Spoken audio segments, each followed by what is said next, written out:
Dans cette vidéo, on va parler du regroupement familial avec, donc, si vous êtes un descendant d'un Belge, de son conjoint ou de son partenaire, selon l'article 40 ter de la loi du 15 décembre 1980, je vais vous parler comment faire la demande de regroupement familial si vous êtes dans ce cas. Donc, les documents justificatifs à produire, il y a toujours un dossier de documents originaux dans l'ordre de la liste que je vais citer maintenant et deux dossiers de copie des mêmes documents dans le même ordre. Donc, pour votre information, les documents officiels, toujours on fait l'exemple du Maroc ici, donc c'est le télécontact qui se trouve au Maroc, donc mais c'est valable pour tous les pays hors Europe si vous voulez demander le regroupement. Donc les documents officiels marocains et leur traduction doivent être revêtus d'une apostille. Il faut pour cela consulter Apostille Maroc. Je vais vous mettre le lien dans la boîte à description, à moins qu'une dispense soit prévue. Donc les documents officiels des résidents non marocains dressés dans leur pays d'origine, il faut consulter le site de l'ambassade au consulat Belgique qui est compétent. Donc les documents originaux vous seront restitués en fin de procédure ensemble avec votre passeport. Donc toujours il faut donc document du requérant, un jeu de documents originaux par personne et deux jeux de copies de documents par personne. Donc il y a toujours des documents originaux par personne et deux dossiers de copies de documents par personne. Donc, il faut d'abord un passeport d'une validité d'au moins 12 mois et présentant au moins 2 pages non utilisées.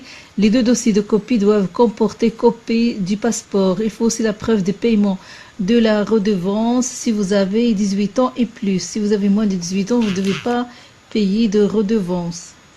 Donc, il y a aussi deux formulaires de demande de visa, dûment complétés, signés et datés. Vous pouvez remplir le formulaire en ligne par Visa en web. Si vous voulez remplir en ligne, il faut entrer dans Visa en web et il faut créer un compte personnel pour y accéder et remplir le formulaire, puis les imprimer, signer et dater. Donc, il faut toujours deux photos d'identité récentes, une copie de carte d'identité nationale marocaine si vous êtes marocain, ou carte de résidence si vous résidez au Maroc, si vous n'êtes pas de nationalité marocaine. Donc, il faut aussi la copie intégrale de l'acte de naissance avec mention marginale. S'il n'est pas en français ou bien en irlandais ou bien en allemand, il faut le traduire. Mais au Maroc, on peut le voir en français, alors c'est pas la peine de le traduire, il faut seulement l'apostiller. Si vous avez l'âge de contracter valablement un mariage, il faut une attestation de célibat. Mais si vous avez plus de 21 ans, la preuve que vous êtes à charge du regroupement. Donc, si vos parents sont séparés, la preuve que le requérant a le droit de garde, ou si la garde est partagée, la preuve que le regroupement a l'accord de l'autre titulaire du droit de garde.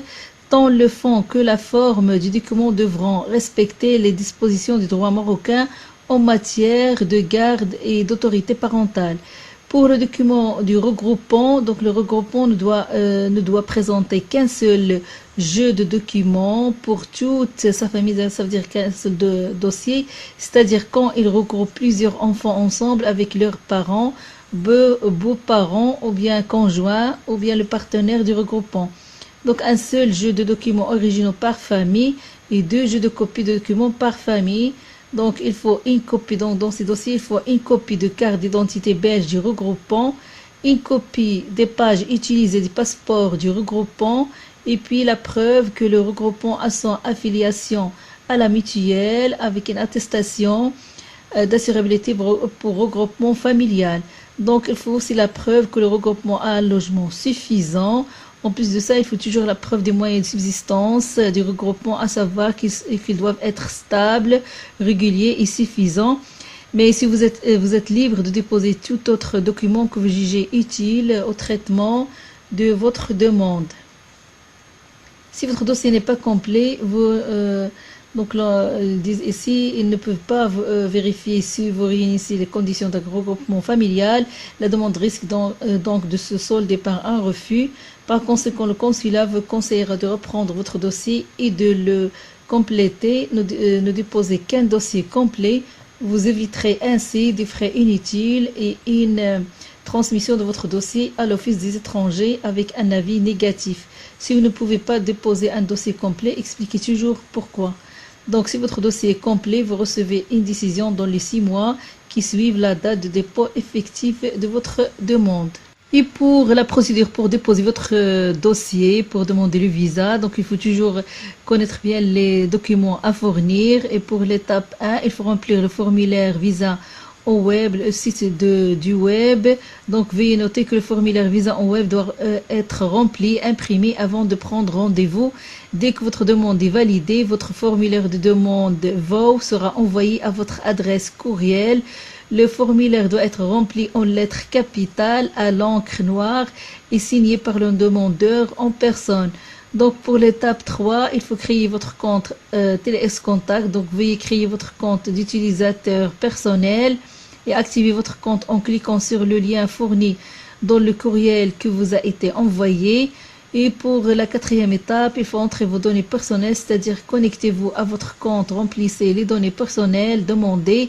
Si vous faites partie d'un groupe de personnes qui présentent une demande de visa ensemble, veuillez remplir les données des personnes qui vous accompagnent également et soumettez le groupe lorsque vous avez terminé. Et pour l'autre étape, c'est-à-dire la 5e étape, il faut prendre rendez-vous en ligne, c'est-à-dire choisir une date et une heure qui vous conviennent pour présenter votre demande de visa au centre TLS Contact. Donc il ne faut pas oublier d'imprimer votre lettre de confirmation de rendez-vous car il sera nécessaire à l'accueil quand vous entrez dans TLS Contact. Pour la dernière étape, donc veuillez arriver à l'heure pour votre rendez-vous avec la lettre de confirmation de rendez-vous. Si vous êtes en retard ou si vous ne vous présentez pas à votre rendez-vous, vous devrez prendre un nouveau rendez-vous. Une large gamme de services additionnels est disponible pour faciliter le processus de soumission de votre demande. Donc votre demande et les pièces justificatives seront vérifiées en fonction des exigences de la mission diplomatique belge et vos données biométriques seront saisies. Les frais de visa et de service sont payés dans le centre de demande de visa TLS Contact. Une fois ces étapes franchies, votre candidature est transférée à la mission diplomatique de Belgique pour la prise de décision. Vous pouvez garder l'original de votre passeport le jour du dépôt de votre demande. Donc, veuillez le préciser à l'agent qui prendra en charge votre dossier le jour du dépôt de votre demande. Remettez votre passeport après au service retour passeport au centre TLS Contact pour qu'il soit transmis à l'ambassade de Belgique, service visa afin de compléter le traitement de votre demande de visa. Ce service est facturé au coût du service dépôt sans passeport. Vous pouvez suivre votre demande à tout moment dans votre compte personnel. En plus, une fois que la mission diplomatique belge aura pris une décision concernant votre demande de visa, votre passeport sera retourné au centre de demande de visa TLS Contact. Vous serez notifié par SMS dès l'arrivée du passeport. Vous pouvez récupérer votre passeport en personne ou par un représentant. Donc, pour récupérer votre passeport en personne, il faut la fiche récapitulative, votre carte d'identité photographique originale, copie de votre carte d'identité photographique. Donc, pour récupérer votre passeport par un représentant, il faut la fiche récapitulative, il faut copie de votre carte d'identité photographique et carte d'identité photographique originale du représentant, copie de la carte d'identité photographique du représentant et lettre de procuration signée par vous, indiquant clairement les détails du représentant. Et pour la demande de retrait provisoire de votre passeport, procédure en cours, présentez une demande de retrait provisoire avec signature légalisée au service retour passeport au centre TLS Contact. Vous récupérez votre passeport dans un délai de 48 heures, 2 jours ouvrables.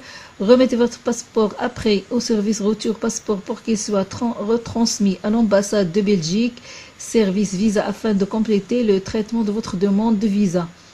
Ce service est facturé au coût du service dépôt sans passeport. Pour demande d'annulation de traitement et récupération de passeport, procédure en cours, il faut présenter une demande de récupération définitive de votre passeport avec signature légalisée au service retour passeport au centre TLS Contact. Vous récupérez votre passeport dans un délai de 48 heures, 2 jours ouvrables. Ainsi, votre demande de visa est donc interrompue. Aucune suite ne sera donnée à votre demande si vous prenez votre passeport d'une manière définitive.